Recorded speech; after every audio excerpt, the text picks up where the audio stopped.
எல்லாருக்கும் வணக்கம். காலையில் ஒரு சட்னி ரெசிபி சொல்கிறேன்னு அதை சொல்கிறேன், பார்த்துக்கோங்க. ஒரு கடாயில் கொஞ்சமாக எண்ணெய் ஊற்றி எண்ணெய் நல்லா சூடானதும் அதில் சீரகம், அப்புறம் சீரகம் நல்லா பொரிஞ்ச உடனே அதில் முழு தனியாக கொஞ்சம் போட்டு ரெண்டும் நல்லா பொரிய விட்டுறணும். நல்லா பொரிஞ்சதும் பாருங்கள், அதில் தேவையான அளவு காரத்துக்கு தேவை மாதிரி பச்சை மிளகாய் போட்ட அப்புறம் கொஞ்சம் பெருசாக கட் பண்ணி வச்சு தக்காளி போட்டுக்கோங்க. தக்காளி போட்டதும் நல்லா வணக்குங்க. அந்த எண்ணெயிலேயே அது நல்லா வணங்குறதுக்காக கொஞ்சமாக உப்பு போட்டுக்கோங்க. உப்பு போட்டு நல்லா அதை வணக்கணும். தக்காளி நல்லா சாஃப்டாக ஆகணும். நான் கொஞ்சம் ஃபாஸ்ட்டாக பண்ணியிருக்கேன். உங்களுக்கு வேணும்னா சிம்மில் வச்சு பண்ணிங்கன்னா கூட இன்னும் டேஸ்ட்டாக இருக்கும். எனக்கு அவசரன்றனால நான் ஃபாஸ்ட்டாக பண்ணியிருக்கேன். அந்த உப்பு போட்டு நல்லா வணக்கிட்டு ஒரு மூடி போட்டு ஒரு 2-3 நிமிஷம் வேக விடுங்க. கொஞ்சம் குழைவாயிடும். கொஞ்சம் குழைவான அப்புறம் அதிலே கொஞ்சமாக லைட்டாக தேவையான அளவு லைட்டாக தண்ணி மட்டும் ஊற்றி மிக்ஸ் பண்ணி அதே மாதிரி நல்லா வேக விடுங்க.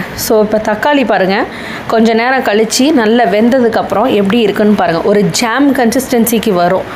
நல்லா அந்த பல்ப்பெல்லாம் ஃபுல்லாக ஜாம் மாதிரி ஆகிடும். அந்த கன்சிஸ்டன்சி வந்த அப்புறம் தேவையான அளவு புளி, உங்களுக்கு தேவையான கொஞ்சமாக வேணால் கொஞ்சம் போட்டுக்கோங்க. நிறையா புளிப்பு பிடிக்கணும், புளி நிறையா போட்டுக்கோங்க.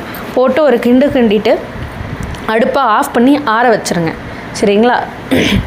இப்போ பாருங்கள், இந்த மாதிரி ஸ்டேஜில் தான் அடுப்பு ஆஃப் பண்ணணும். இப்போ மிக்ஸி ஜாரில் அந்த அரைக்கிறதுக்கான பேஸ்ட்டை போட்டுட்டு அதுலேயே வேர்க்கடலை, நல்லா வறுத்த வேர்க்கடலை போட்டு கொஞ்சம் தண்ணி ஊற்றி நல்லா நைஸாக அரைச்சிக்கோங்க.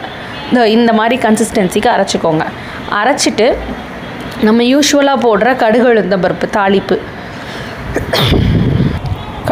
பருப்பு தாளிப்பு போட்டு அதே மாதிரி கருவேப்பிலையும் அதோட கொஞ்சம் போட்டு இறக்கி சட்னியில் அதை கொட்டி நல்லா ஒரு கலந்துட்டு சூடாக கொடுத்து பாருங்கள். ரொம்ப டேஸ்ட்டாக இருக்கும்.